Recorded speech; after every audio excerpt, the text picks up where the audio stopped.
స్వచ్ఛాంధ్ర అనే కార్యక్రమం అది పిల్లల్ని చైతన్యపరిస్తే, అదేవిధంగా ఆ ప్రాంతంలో ప్రతి నెల ఒక్కొక్క ప్రాంతంలో పెట్టి ఆ ప్రాంతంలో ఉన్న పెద్దల్ని వీళ్ళందరూ కూడా పిలిచి ఈ కార్యక్రమం ఉద్దేశం తెలియజెప్పి మన మన ఇల్లు శుభ్రపరచుకోవటమే కాదు, మన పరిసర ప్రాంతాలు కూడా శుభ్రంగా ఉండే దాంట్లో మనం బాధ్యత వహించాలని చెప్పి ఒక కాన్సెప్ట్ క్రియేట్ చేయడం. కానీ ఇవాళ మన ఇంట్లో ఉన్న వేస్ట్ బయటికి రాకుండా మన ఇంట్లోనే దాన్ని మనకు ఉపయోగపడే విధంగా చేసుకునే గొప్ప టెక్నాలజీ కూడా వచ్చింది. ఒక చిన్న చిన్న మిషన్లు మనం కొనుక్కుంటే మన ఇంట్లో వచ్చిన అన్నం వేస్ట్ కానీ, పేపర్ వేస్ట్ కానీ, ఎలాంటి వేస్ట్ అయినా సరే దానిలో ఒక పూటలోనే అది డికంపోజ్గా తయారు చేసే మిషనరీ వచ్చింది. అలాంటి మిషనరీ వాడాలని చెప్పి ఈరోజు మన కార్పొరేషన్ కూడా ఒక చట్టం కూడా తీసుకురావడం జరిగింది. ఎవరింట్లో అయితే 100 కేజీలు వేస్ట్ వస్తుందో వాళ్ళు కంపల్సరీగా ఆ వేస్ట్ని ప్రభుత్వానికి భారంగా కాకుండా వాళ్ళ ఇంటికి వాళ్ళకు ఉపయోగపడేది. ఇవాళ చెత్త నుంచి సంపద సృష్టించిన కాన్సెప్ట్లు అనేక ఉన్నాయి. దానికి ఆద్యుడు అలాంటి ఆలోచన తీసుకొచ్చిన వ్యక్తి మన ముఖ్యమంత్రి నారా చంద్రబాబు నాయుడు గారు. చెత్తని చెత్తగా వేస్ట్గా పరేసి దాని ద్వారా అనేకమైన అనారోగ్యమైన విధానాలు ఏర్పడతా ఉంటే, ఇవాళ అదే చెత్త నుంచి ఎవరికి అనారోగ్య పాలు కాకుండా సంపద సృష్టించుకునే మార్గాలు ఆయన తీసుకొచ్చి వాళ్ళ ప్రజలకి తెలియజెప్పడానికే ఈ యొక్క 3వ శనివారం ప్రతి నెలలో ఏర్పాటు చేసే కార్యక్రమం. ఇలాంటి కార్యక్రమాల్ని స్థానికులు కూడా వచ్చి ఆ కార్యక్రమం జరిగేటప్పుడు ఒక అరగంట గంట పార్టిసిపేట్ చేస్తే ఆయన కాన్సెప్ట్ని తొందరగా అందరిలోకి తీసుకెళ్లే దాన్ని గొప్పగా మార్చి సంపదగా సృష్టించే కార్యక్రమానికి అందరూ కూడా దానికి పాత్రదారులు కావాలని చెప్పి నేను మనస్ఫూర్తిగా మీ ద్వారా కోరుకుంటున్నాను. ఈవెన్ ప్రధానమంత్రి గారు కానీ ముఖ్యమంత్రి గారు కానీ ఎక్కడ ఎలా చేస్తుందో అది కూడా తెలుస్తుంది. మనం ఇంత చేసాము, రాంగ్ ఇన్ఫర్మేషన్ వెళ్ళకూడదు. అట్లాగే ముఖ్యంగా ఈ 3 కాంపోనెంట్ ఆల్రెడీ ఈ 3 ఎజెండాలు సార్ చెప్పారు. అట్లాగే రొటీన్గా డోర్ టు డోర్ కలెక్షన్ 100% జరగాలి. అది కంపల్సరీగా జరగాలి. ఇప్పటి వరకు మనకి సిటీలో 150 బల్క్ వేస్ట్ జనరేటర్స్ ఎన్యూమరేట్ అయ్యారు. ఈ ఎన్యూమరేటర్ అయ్యే వాళ్ళకి ఏంటంటే ఏపీసీఎంఎస్ యాప్లో ఆల్రెడీ మనం ఆన్లైన్ చేసి సిడిఎంఏ ఆఫీస్కి గవర్నమెంట్కి పంపించాం. నెక్స్ట్ స్టెప్ ఏంటంటే ఈ సెంట్రల్ పొల్యూషన్ కంట్రోల్ బోర్డులో సెల్ఫ్ ఎన్యూమరేషన్ చేసుకోవాలి. మీకు అర్థం కాకపోతే మా వాళ్ళు కూడా ఈ మనకి శానిటరీ సెక్రటరీస్ ద్వారా, ఇన్స్పెక్టర్ ద్వారా, ఎస్ఎస్ ద్వారా, హెల్త్ ఆఫీసుల ద్వారా ఇది మేము కావాలంటే మీకు గైడ్లైన్స్ ఇచ్చి చేపిస్తాం. ఇందులో ఎటువంటి డబ్బు కట్టడం ఏమి ఉండదు. సార్ చెప్పినట్టు మీరు చేసుకోలేకపోతే మాకు హ్యాండ్ ఓవర్ చేస్తే మేము చేసి ఎలా చేయాలి. పెద్ద పెద్ద ఇన్స్టిట్యూట్స్ 100 కేజీ దాటిన వాళ్ళు, పెద్ద హోటల్స్, పెద్ద పెద్ద మాల్స్, అపార్ట్మెంట్స్, కళ్యాణ మండపాలు, మనకి ఫుడ్ మ్యానుఫ్యాక్చరింగ్ చేసే యూనిట్స్, ఇవన్నీ కంపల్సరీ అవ్వాలి. వీటి వల్ల మనకు ఉపయోగం. ఎందుకంటే అక్కడే రెడ్యూస్ అయిపోతుంది. మనకి 100 కేజీస్ వచ్చింది అనుకో, అక్కడికి 5 కేజీలకి అయిపోతుంది. ఎక్కువగా ఈ మొక్కలు, ప్లాంట్స్ అన్ని కట్ చేసేస్తున్నారు. అవి కూడా మిషనరీ ద్వారా అక్కడే మనం డీసెంట్రలైజ్ చేసి అక్కడే పార్కులకు వేసుకోవడం ఇలాంటి చేయడం జరుగుతుంది. అట్లాగే గార్డెన్, టెర్రస్ పైన అన్ని మెథడ్స్ మీకు అందరికీ తెలుసు. మనం ఇప్పుడు 150 చేసాం. కర్నూలు సిటీ అయితే 200, 300 వరకు చేశారు. ఇవాళ నుంచి మళ్ళీ సారు పర్మిషన్ తీసుకున్నాం. ఇవాళ నుంచి కూడా కొత్త వాళ్ళు ఎవరైనా ఉంటే జాయిన్ చేసుకొని ఈ నెల మొత్తం కంటిన్యూ చేయాలి. పొల్యూషన్ కంట్రోల్ బోర్డులో చేస్తేనే అది ప్రక్రియ కంప్లీట్ అయినట్టు. అట్లాగే చెత్త అంటే డికంపోజ్ అయ్యేదానంతా తడి చెత్త అంటాం. అది తడి అంటే నీళ్లతో ఉన్న చెత్త అని కాదు. మన ఇంట్లో ఏదైనా డికంపోజ్, గోల్ సంచి ఉంటుంది, డికంపోజ్ అవుతాయి. కాగితాలు ఉంటాయి, అది డికంపోజ్ అవుతాయి. డికంపోజ్ అంతా తడి చెత్త అంటాం. పొడి చెత్త అంటే ప్లాస్టిక్. అంటే అదే అవన్నీ ఇప్పుడు ప్లాస్టిక్ ఇప్పుడు మనకి ప్లాస్టిక్ వచ్చిన తర్వాత గతంలో అందరం కూడా ఒకే గ్లాసులో మంచినీళ్ళు తాగేవాళ్ళం. ఇప్పుడు ప్లాస్టిక్ వచ్చిన తర్వాత కాఫీ తాగటం, దాన్ని ఇసిరేయటం, అది మన డస్ట్బిన్లో మనం పడేస్తాం. ఇది తీసుకెళ్ళి ఎక్కడో పడేస్తారు. అది జీవితాంతం కూడదు. అది ఎంత మంచి ఉందో అంతకంటే డబుల్ చెడు. ఎప్పుడో 20 ఏళ్ళకి తీసేయండి, అది పర్లేదు, బాగుంటుంది, సౌండ్ వస్తుంది. ఇక విపరీతమైన పొల్యూషన్ అయిపోతా ఉంది. అలా ఆ ప్లాస్టిక్ లేకుండా మేము చిన్నప్పుడు మీకు తెలియదు ఆ విషయాలు. మన స్టీల్ గ్లాసులు ఉండే ఇంట్లో అయితే ఒక 2 గ్లాసులు ఉంటే కుటుంబానికి సరిపోయేది. అలాగే మట్టి గ్లాసులు ఉండేవి, మట్టి పాత్రలు ఉండేవి. ఆ రకంగా ఉండేది. ఇప్పుడంతా కూడా డిస్పోజబుల్ లేదా దానివల్ల హాని ఎంతో. ఇప్పుడు అమ్మ ఒక చిన్న ఎగ్జాంపుల్ చెబుతాం, మీరు కూడా ఎక్కువగా సైన్స్ గ్రూప్ ఉంటారు కదా. ఇప్పుడు మన హోటల్లో ప్యాకింగ్ తెచ్చుకుంటాం, అది పలావ్ కావచ్చు, సాంబార్ కావచ్చు. వాళ్ళు దేంట్లో పంపిస్తారు? ప్లాస్టిక్ బ్యాగులో వేడి వేడి సాంబారు పోసి దాని చుట్టూ బాగా దారి వేసి కట్టి ఇంత ఒక మూటలు ఇస్తారు మనకి. ఆ వేడి వేడి సాంబారు ఆ ప్లాస్టిక్ ఎంతో కొంత కరిగి దాంట్లోకి వస్తుంది కదా, ప్లాస్టిక్ కరుగుద్ది కదా వేడికి, దాంట్లోకి వస్తుంది కదా. ఆ సాంబారే మనం అన్నంలో కలుపుకుని తింటాం కదా. ఇప్పుడు ఆ ప్లాస్టిక్ ఎక్కడికి వెళ్తుంది? మన పొట్టలోకి వెళ్తుంది కదా. అదే స్లో పాయిజన్, దానివల్లనే క్యాన్సర్ వస్తుంది. ఇవాళ మా చిన్నప్పుడు క్యాన్సర్ అంటే ఒక మొత్తం 100 ఊళ్ళలో ఒక ఊళ్ళో క్యాన్సర్ వచ్చిందంటే పాపం అనుకుంటాం. ఇవాళ ఇంటికి ఒక క్యాన్సర్ పేషెంట్ ఉన్నాడు. ఎందుకు అంత తేడా వచ్చింది? మా చిన్నప్పుడైతే వ్యవసాయం చేసినా అంత ఆర్గానిక్, అసలు ఏమి మందులు కొట్ట ఉండేది కాదు. ఆ చేనుకు బలం కావాలంటే మన ఇంట్లో ఉన్న ఆవులు, గేదెలు అవి వేసిన పేడ, ఆ పేడను మగ్గపెట్టి ఒక పెంటపోగు అనేవాళ్ళం దానికి. ఇంటికి ముందు దూరంగా అది పెంటపోగు అంటే ఆ పెంటపోగు కూడా మంచి వాసన వచ్చేది. మంచి వాసన చెడు వాసన కాదు, ఆ వాసనతో క్రిములు చచ్చిపోతాయి. ఇప్పుడు మన ఇంటి ముందు కళ్ళాపు చల్లుకుంటాం. మీకు అమ్మ కళ్ళాపు చల్లుకోవటం అనేది తెలుసమ్మా? ఎవరికన్నా తెలుసమ్మా? గ్రామం నుంచి వచ్చినా తెలిసేమో. కళ్ళాపి చల్లుకోవటం అంటే జనరల్గా ఆవు అనుకోవచ్చు అందరూ, ఏంటో కార్యక్రమం. అధికారులు కూడా అనిపించవచ్చు, ఎందుకు మమ్మల్ని ఇట్లా ఇబ్బంది పెడతారు, శనివారం ఆఫీసులో కూర్చొని ఏదో పని చేసుకుంటాం కదా, రోడ్డు మీదకి వెళ్తారు, ఎవరికి స్పందన ఉండదు. కానీ అది దాంట్లో అధికారులకి ఒక ఆశయం అర్థం అవ్వాలి. అలాగే ఈ ప్రాంతానికి వచ్చే రోజుకు ప్రతి నెల ఒక ప్రాంతంలో పెడుతున్నారు. ఈ చుట్టుపక్కల ఉన్న మన కాలనీ ప్రెసిడెంట్లు వచ్చారు, కానీ కాలనీ కోసం ఎవరు ఒక్కరు కూడా రాలా. వీళ్ళందరూ కాలనీ ప్రెసిడెంట్ కూడా వీళ్ళు పిలుస్తుంటారు, మాకు రేపు ఏదైనా పనికి వెళ్తే మళ్ళీ చేయలేమని చెప్పి వచ్చి ఉంటారు కాలనీ ప్రెసిడెంట్. అది నలుగురు వచ్చారు, కానీ అది నిజమైన వాళ్ళు ఒక అరగంట వచ్చి ఇక్కడ చెప్పే విషయాలు తెలుసుకుంటే, మనం ఏ ఒక్క సమస్య అయినా పరిష్కారం కావాలంటే ఒక అధికారి తలుచుకుంటేనే అవ్వదు, లేదా ఒక ఎమ్మెల్యే తలుచుకుంటేనే అవ్వదు. అందరూ అధికారులు, ప్రజాప్రతినిధులు, ప్రజలు అందరూ కూడా సమన్వయంగా ఇది మంచి పని అనుకుని పనిచేసేది అవుద్ది. దానివల్ల మనం అనేకమైన ప్రయోజనాలు ఉంటాయి. వచ్చే జబ్బులు తగ్గిపోతాయి. వాళ్ళ హాస్పిటల్కి వెళ్తే జ్వరంతో వెళ్తేనే 70,000 అయిపోతాయి. 70,000, 80,000, 90,000, లక్ష అయిపోతుంది. బాగా ఎక్కువ జ్వరం వస్తే 1,00,000 అవుద్ది, తక్కువ జ్వరం వస్తే 50,000-60,000 అయిపోతుంది. ఆ 50,000-60,000 ఒక మిషన్ పెట్టుకుంటే అసలు జీవితాంతం. నిజం నారాయణ గారు, ఆ మిషన్లు వచ్చినాయి. మన ఇంట్లో వచ్చే వేస్ట్ అయిన అన్నం కానీ, కూరగాయలు కానీ, లేకపోతే ఒలిసిన తొక్కలు కానీ, కూరగాయలు కూడా బోల్డ్ వేస్ట్ అవుతుంది కదా మనం ఉండే దాంట్లో అనమాట. అందువల్ల పిల్లలు మీరు భావితరాలకి, సమాజానికి అవసరమైన వాళ్ళు. మీ యువశక్తి ప్రధానమైన శక్తిగా ఇవాళ చంద్రబాబు గారు అన్ని మీటింగ్లు చెబుతున్నారు. అంటే ఆ మీటింగ్లు చూసే టైం మీకు ఉండదు. ఆయన ప్రతి చోట కూడా యువశక్తిని ఎంపవర్ చేయాలి. మొన్నే పాపులేషన్ డే జరిగింది. ఈ పాపులేషన్ డేలో ప్రపంచం అంతా కూడా ఒకే నిర్ణయం తీసుకుంది, యువశక్తిని ఎంపవర్ చేయాలి, వాళ్ళ ద్వారా ఈ సమాజం బాగుపడాలని చెప్పి అనౌన్స్ చేయడం జరిగింది. ఆ యువశక్తి ఎంపవర్ చేయటువంటి యువశక్తి ఎంత బలం, వాళ్ళ సంపద. మన ఇంట్లో కోట్ల రూపాయల ఆస్తి కంటే ఒక బిడ్డ చదువుకుని మంచి స్థితికి వెళ్తే ఈ కోట్ల రూపాయలు ఏ మూలకి రావు. నేను చెబుతున్నాను, తాతలు తండ్రులు బాగా సంపాదించి మనకు ఒక 10 కోట్లు ఇచ్చారనుకోండి, అది మన జనరేషన్లోనే మాయమైపోద్ది. నెక్స్ట్ జనరేషన్ ఏమన్నా మళ్ళీ వాళ్ళు నేల మీదకి వచ్చేస్తారు.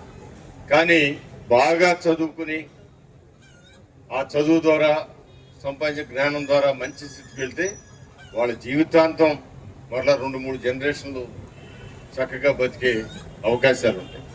సో ఇలాంటి ఆలోచనలు చెప్పే మన ముఖ్యమంత్రి గారిని మనందరం కూడా గౌరవించుకుంటూ, మన ప్రాంతాలే కాదు మన చుట్టుపక్కల కూడా పరిశుభ్రంగా ఉండేటట్టు మట్టి కూడా వేయించు.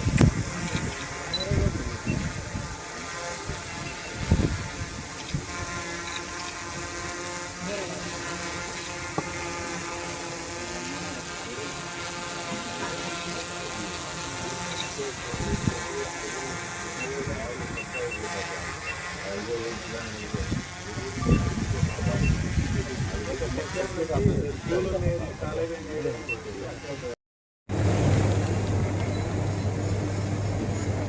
చంద్రబాబు నాయుడు గారు ముఖ్యమంత్రి అయిన దగ్గర నుంచి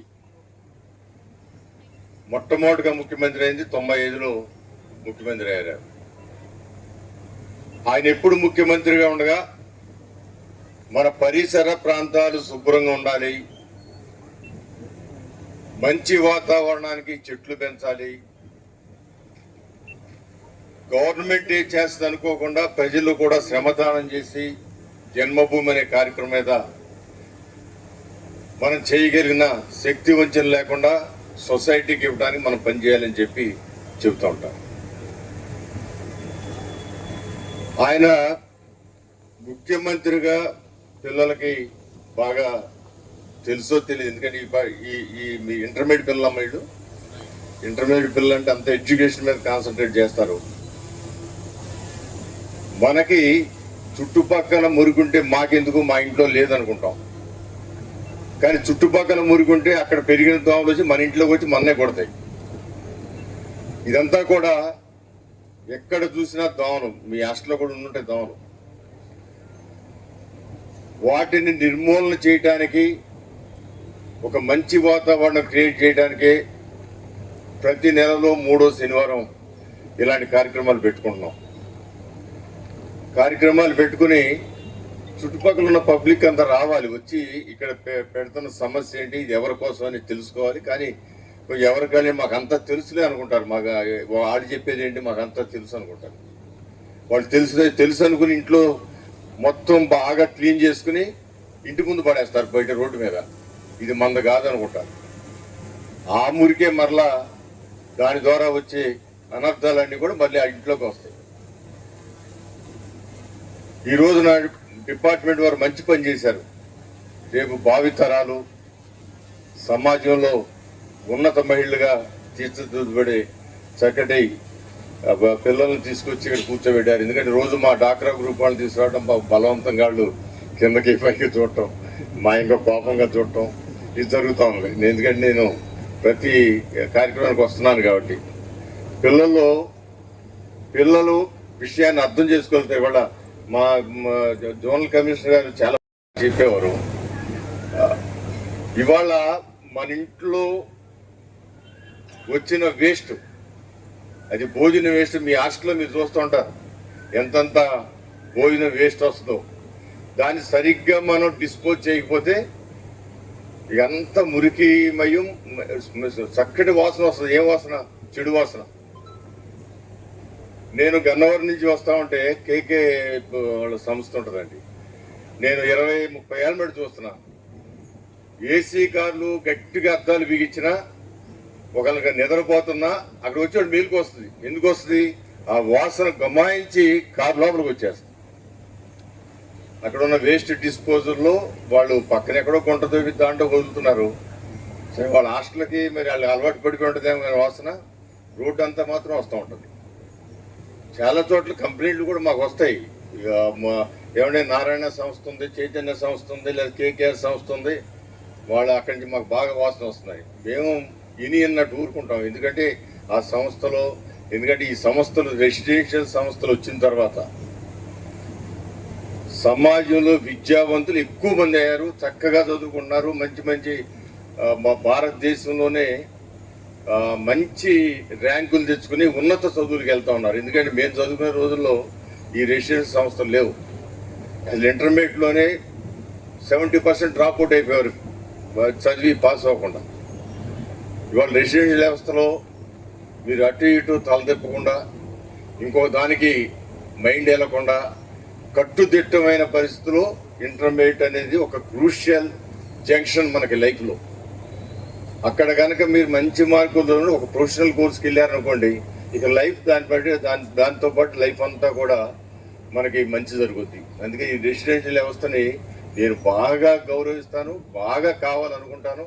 ఆ వయస్సు కూడా పిల్లలు డైవర్ట్ అవడానికి, అటు మంచి మార్గమైనా చెడు మార్గమైనా వెళ్ళడానికి ఆ వయసులో అది కీలకమైన ఏజ్.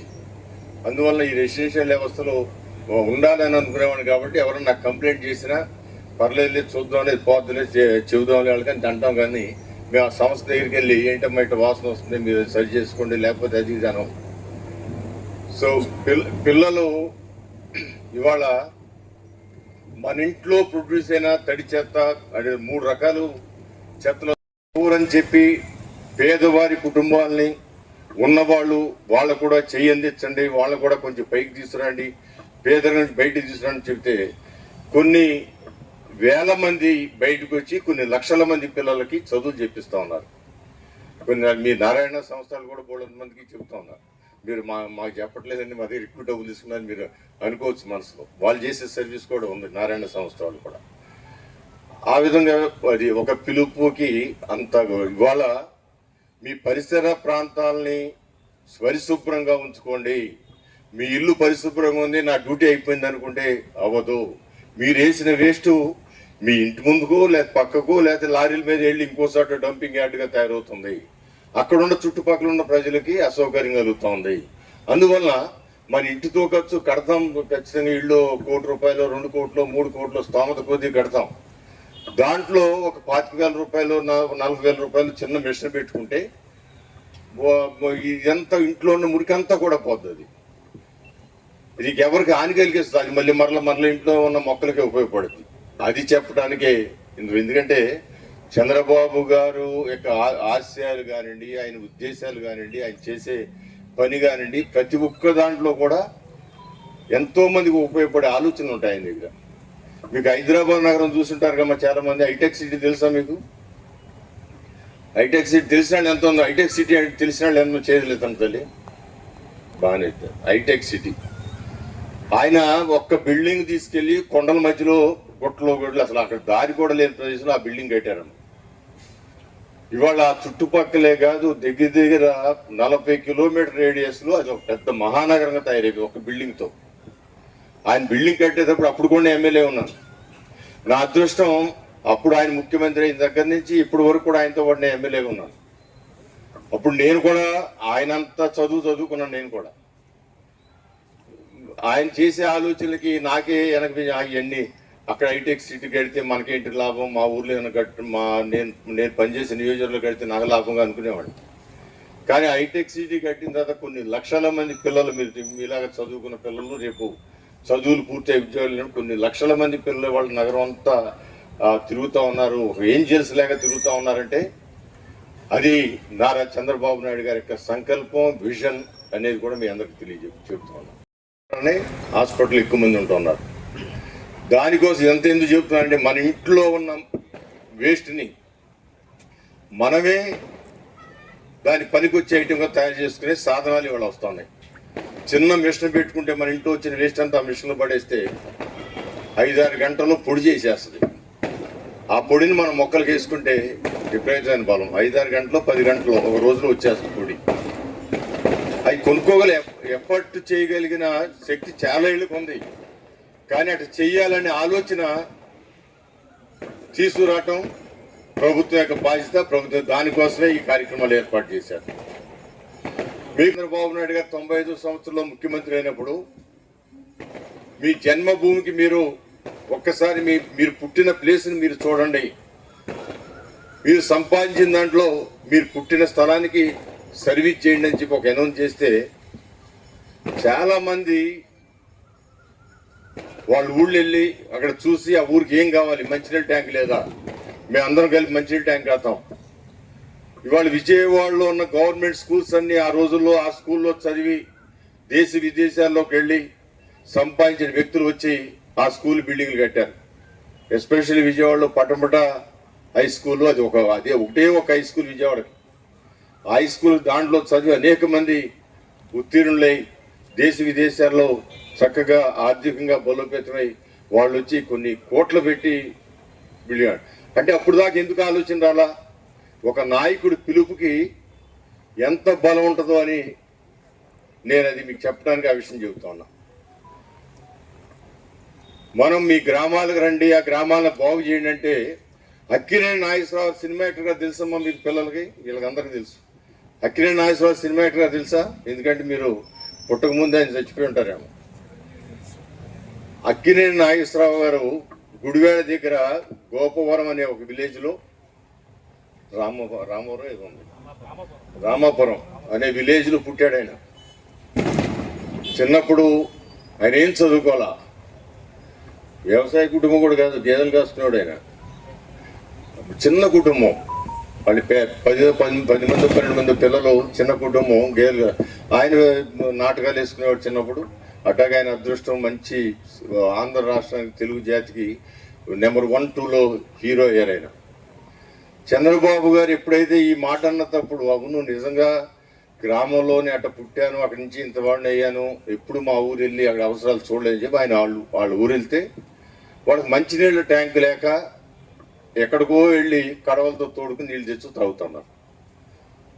ఆయన ఆయన యొక్క సొంత డబ్బులతో అక్కడ ఓవర్ ట్యాంక్ కట్టించి ఊరందరికీ మంచినీళ్ళు ఇచ్చాడు. అప్పుడు అన్నాడు ఆయన, నాకు తెలియక కాదు, మా ఊరి మీద ప్రేమ లేక కాదు, చంద్రబాబు ఆ అనౌన్స్ చేసేపాటికి నాలో కూడా ఒక ఆలోచన కలిగింది. అది నాయకుడి యొక్క పిలుపు, అది ఆ గొప్ప పిలుపు, మంచి పిలుపు. నారా చంద్రబాబు నాయుడు గారు ఇప్పుడు ముఖ్యమంత్రిగా ఉన్నారు, 95లో ముఖ్యమంత్రి, 4 సార్లు ముఖ్యమంత్రిగా ఉన్నారు. ఆయన ఇచ్చిన పిలుపుకి అనేక రకాలుగా స్పందనలు వచ్చాయి.